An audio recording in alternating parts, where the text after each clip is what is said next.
is to director. The father, Mr. Lin, is having such a difficult time to find one single photo of his son, and it's quite hard for us to understand in nowadays where people are addicted to photos, taking pictures with their phone or cameras. So are you trying to make a sarcasm about this trend in the society today? En effet, vous avez raison, c'est un peu artificiel parce que ce personnage, ce mauvais garçon, n'aimait pas être pris en photo. Et c'est vraiment, comme vous le dites, très rare de nos jours de ne pas être pris en photo. Ça veut dire qu'il refuse le monde parce que son père l'avait refusé. Et donc, est-ce que c'est la société qui l'avait renié ou c'est lui qui a renié la société? Je voulais, à travers ce rebelle, faire réfléchir sur la réalité de la société actuelle. En fait, j'ajoute quelque chose, j'aime pas être prise en photo. Si ce n'est pas au Festival de Cannes, je n'aime pas être prise en photo. Et j'aimerais savoir, quand ce père qui a sacrifié son temps avec sa famille, avec son fils notamment, c'est parce qu'il travaillait en mer, il est un marin, mais ce n'est pas seulement les marins qui ont ce problème d'éloignement de leur famille. Est-ce que vous pensez qu'il faut changer une mentalité ou y a-t-il une méthode pour le changer? Un point très important qui est caché dans mon film que le spectateur devrait retrouver, c'est ce sentiment de valeur. Parce que dans le développement économique très rapide de notre société, nous avons perdu des valeurs. Les valeurs familiales, les valeurs solides sur lesquelles notre société s'est bâtie.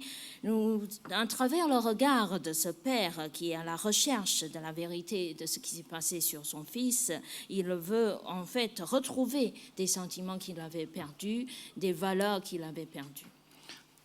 Qui a tué cet enfant? C'est l'abandon de son père? C'est le coup de tir tiré par la police?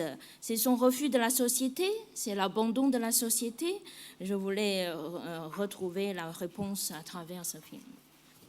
Alors, tout d'abord, pourquoi, Monsieur Wang Xiaoshui, vous avez choisi Chongqing en tant que le décor de ce film? Tout d'abord, j'aimerais, à part cela, savoir pourquoi vous avez donné plusieurs façons de folie pour exprimer plusieurs folies. Tout d'abord, ce fils qui a une relation assez folle pour rechercher son père, et puis des sentiments fous envers sa petite amie, et puis il a amené son autre fils, le petit-fils de son père, donc il a sorti et on ne savait pas trop ce qu'il voulait faire, et donc c'est une autre façon de folie. Quelle est votre idée initiale pour traiter cette relation entre la folie et la réalité?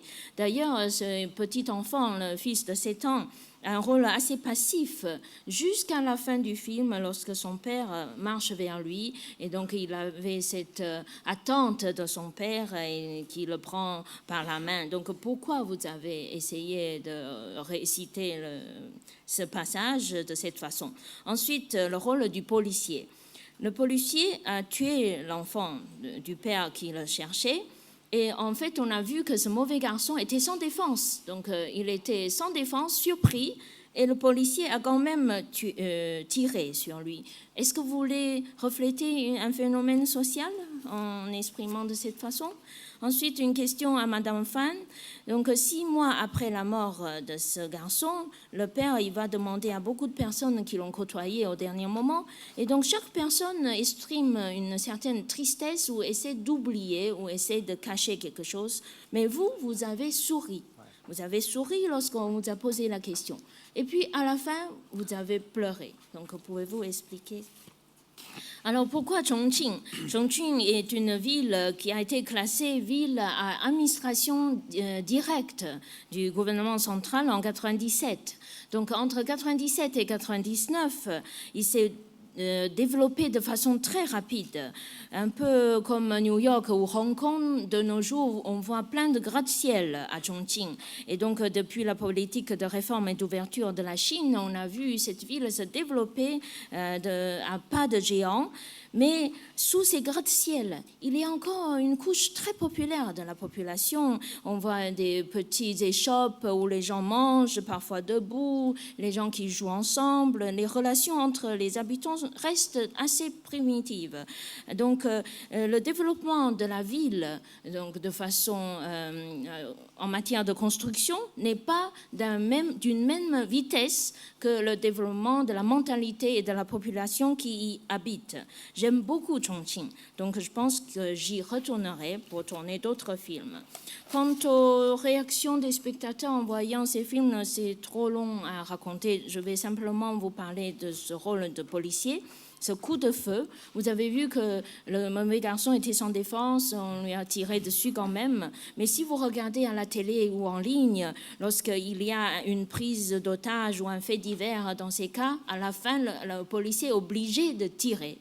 Et donc, c'est souvent le résultat d'une affaire de ce genre. Je ne voulais pas compliquer les choses. Je ne voulais surtout pas compliquer la relation entre ce policier et le garçon. J'ai simplement, à travers la bouche du policier, raconté l'histoire et pour que le père sache ce qui s'est passé. Donc, à propos de mon jeu, c'est une réaction simple. Vous avez dit que j'ai souri d'abord et à la fin j'ai pleuré. C'est un rôle de médecin. Donc, pendant l'affaire, pendant ce fait divers, ce médecin a d'abord pensé à sauver les gens, sauver les vies. Quand elle a été prise en otage, elle ne s'est pas réalisée, en fait, ce qui s'est passé. Mais lorsqu'elle s'est retrouvée enfermée avec ce mauvais garçon, elle a vu les douleurs, elle a compris ce qui se passait au fond de ce garçon, elle a pensé qu'il souffrait beaucoup. Et quand le policier a tué le garçon d'un simple coup de feu, elle était très émue, très, très touchée. Et en fait, elle avait au fond d'elle un mépris envers le père qui avait abandonné son fils pendant tout ce temps et qui maintenant vient poser des questions. C'est pour ça que quand le père l'a retrouvé et lui a posé une question, elle a souri, mais en fait, c'était un sourire en moqueur. Est-ce à moi que vous allez poser des questions ? C'est pas à vous plutôt qu'il faut poser la question. Mais à la fin, lorsqu'elle a vu que le père souffrait beaucoup, elle a pensé que ce père était pardonnable. C'est pour ça qu'elle a dit la route est encore longue, en faisant comprendre qu'il a encore un autre fils. Donc, si vous voulez rattraper quelque chose, c'est là qu'il faut intervenir avec cet autre fils. C'est Che. Merci à tous, merci à l'équipe du film. C'était la dernière question de cette conférence de presse.